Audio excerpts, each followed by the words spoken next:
नमस्कार विद्यार्थी मित्रांनो, अर्चना टीचिंग मध्ये तुमचे मनापासून स्वागत आहे. जर तुम्ही MPSC, UPSC, UGC NET, MS set, TET, CTET किंवा इतर कोणत्याही स्पर्धा परीक्षेची तयारी करत असाल तर ही सिरीज तुमच्यासाठी खूप महत्त्वाची आहे. आपण सुरू केलेल्या Indian economy 1000 one liner questions सिरीजमधील आजचा हा पार्ट 2. या व्हिडिओमध्ये आपण पाहणार आहोत आणखी 100 महत्त्वाचे वन लायनर प्रश्न व त्याचे उत्तरे, जे पूर्णपणे ॲक्च्युअल एक्झाम पॅटर्नवर आधारित आहेत आणि डायरेक्ट एक्झाममध्ये विचारले जाऊ शकतात. हे प्रश्न तुम्हाला मदत करतील फास्ट रिव्हिजनसाठी, कन्सेप्ट क्लिअर करण्यासाठी, MCQ सॉल्व्ह करण्यासाठी. त्यामुळे हा व्हिडिओ शेवटपर्यंत नक्की पहा, कारण प्रत्येक प्रश्न तुमच्यासाठी खूप महत्त्वाचा आहे. चला तर मग सुरू करूया Indian economy one liner series part 2. भारतातील लोकसंख्या जनगणना किती वर्षांनी होते? तर उत्तर, भारतातील लोकसंख्या जनगणना ही 10 वर्षांनी होते. भारतातील पहिली अधिकृत जनगणना कधी झाली? तर भारतातील पहिली अधिकृत जनगणना ही 1881 मध्ये झाली. भारतातील शेवटची जनगणना कधी झाली? तर भारतातील शेवटची जनगणना ही 2011 साली झाली. भारतातील सर्वाधिक लोकसंख्या असलेले राज्य कोणते?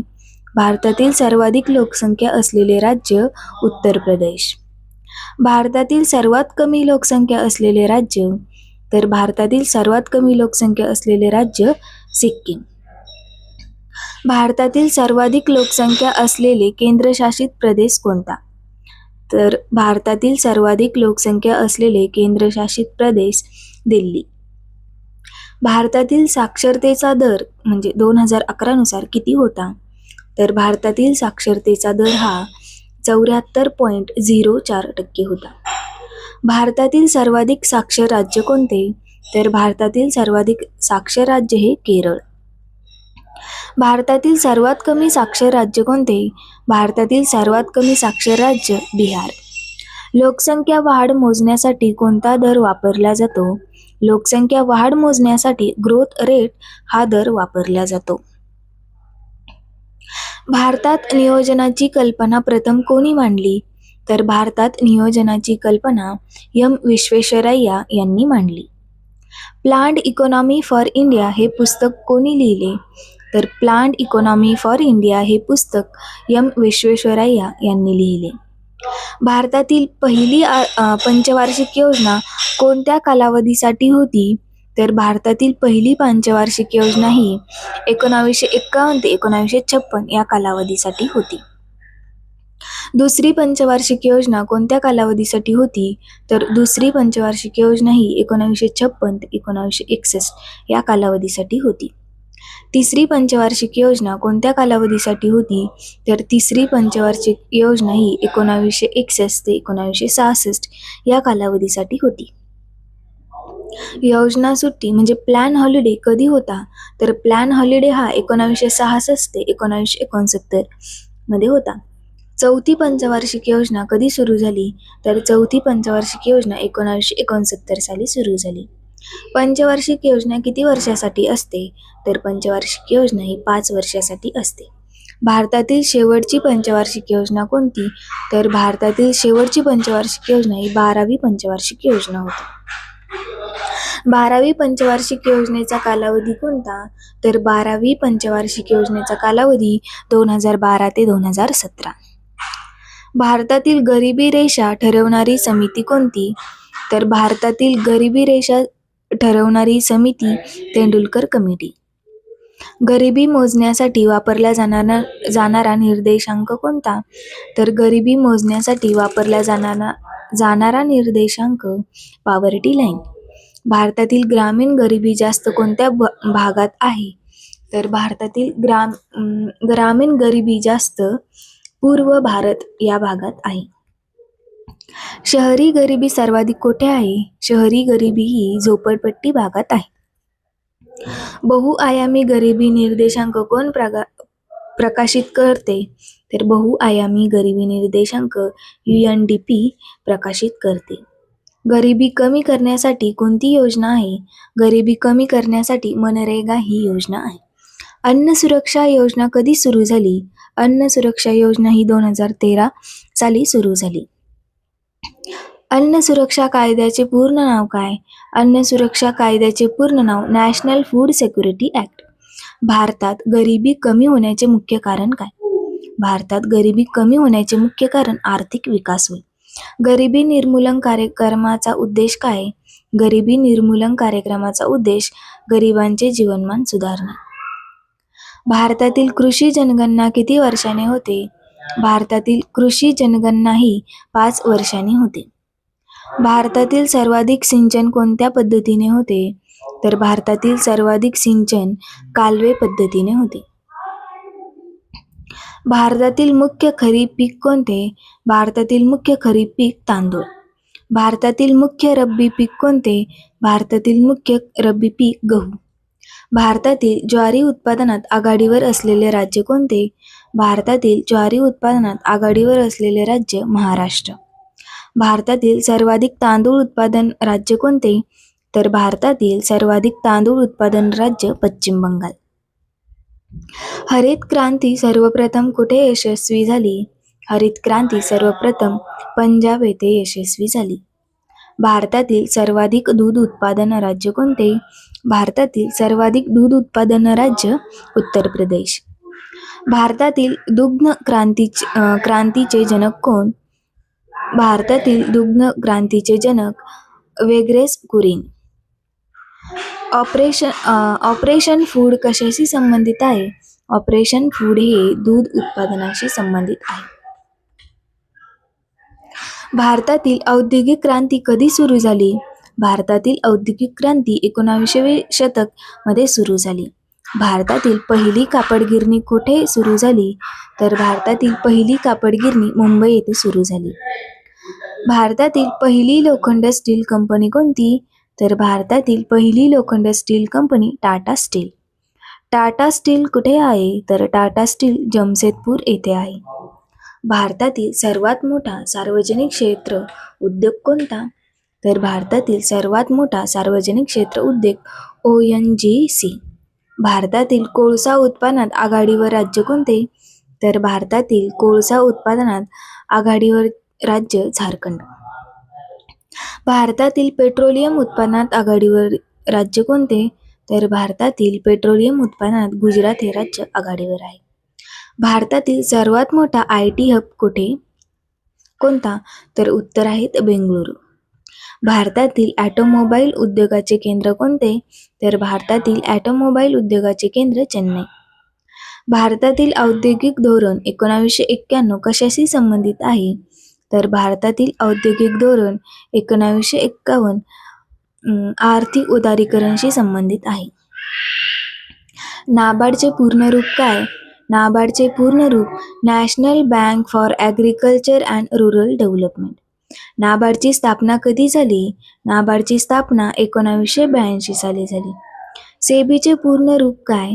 तर सेबीचे security and exchange board of India. सेबीची स्थापना कधी झाली? सेबीची स्थापना 1988 मध्ये. IRDA चे पूर्ण रूप काय? IRDA चे पूर्ण रूप insurance regulatory and development authority of India. IRDAI ची स्थापना कधी झाली? तर त्याची स्थापना 1999 मध्ये झाली. सिडबीचे पूर्ण रूप काय? तर सिडबीचे small industry development bank of India. सिडबीची स्थापना कधी झाली? तर सिडबीची स्थापना 1990. भारतातील शेअर बाजार नियामक संस्था कोणती? तर भारतातील शेअर बाजार नियामक संस्था सेबी. भारतातील सर्वात मोठा शेअर बाजार कोणता?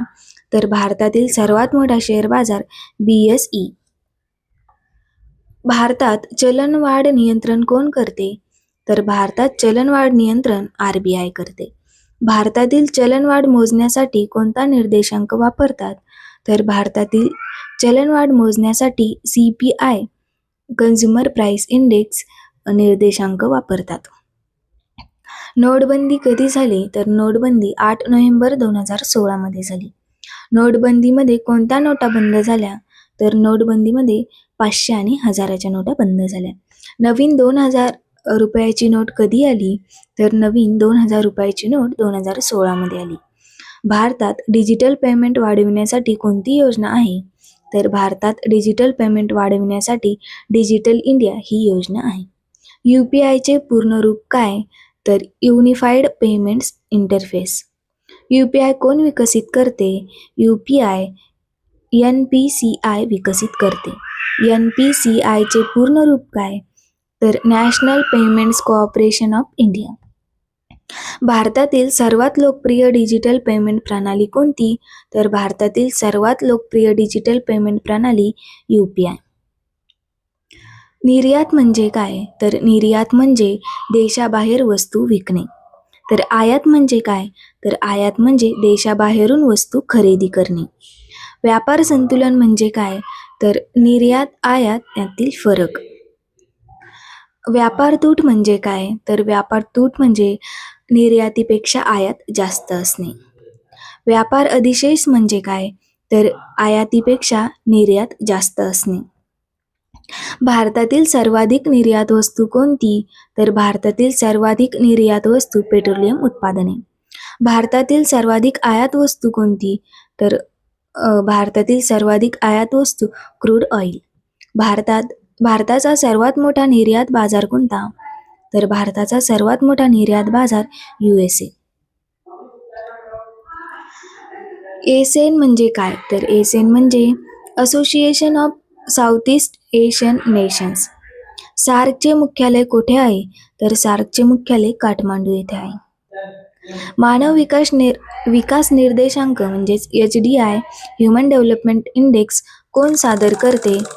तर महबूल उल हक यांनी सादर केला HDI. HDI मध्ये कोणते 3 घटक असतात? HDI मध्ये आरोग्य, शिक्षण, उत्पादन हे 3 घटक असतात. भारताचा HDI दर्जा कोणत्या श्रेणीत येतो? तर भारताचा HDI दर्जा मीडियम ह्युमन डेव्हलपमेंट या श्रेणीत येतो. GDP वाढ दर म्हणजे काय? GDP वाढ दर म्हणजे अर्थव्यवस्थेची वाढ. आर्थिक विकास आणि आर्थिक वाढ यात फरक काय? तर वाढ इज इक्वल टू उत्पादन वाढ आणि विकास इज इक्वल टू जीवनमान सुधारणा. अर्थव्यवस्थेचे 3 क्षेत्रे कोणती? अर्थव्यवस्थेचे 3 प्राथमिक, द्वितीयक आणि तृतीयक असे क्षेत्रे आहेत. सेवा क्षेत्र कोणत्या क्षेत्रात येते? सेवा क्षेत्र हे तृतीय क्षेत्र यात येते. उत्पादन उद्योग कोणत्या क्षेत्रात येतो? तर उत्पादन उद्योग द्वितीय क्षेत्रात येतो. शेती कोणत्या क्षेत्रात येते? तर शेती ही प्राथमिक क्षेत्रात येते. आर्थिक उदारीकरण म्हणजे काय? तर आर्थिक उदारीकरण म्हणजे सरकारी नियंत्रण कमी करणे होय. आत्मनिर्भर भारत योजना कधी सुरू झाली? तर आत्मनिर्भर भारत योजना 2020 मध्ये सुरू झाली. प्रधानमंत्री गरीब कल्याण योजना कधी सुरू झाली? तर प्रधानमंत्री गरीब कल्याण योजना 2020 मध्ये सुरू झाली. स्वच्छ भारत अभियान कधी सुरू झाले? तर स्वच्छ भारत अभियान 2014 मध्ये सुरू झाले.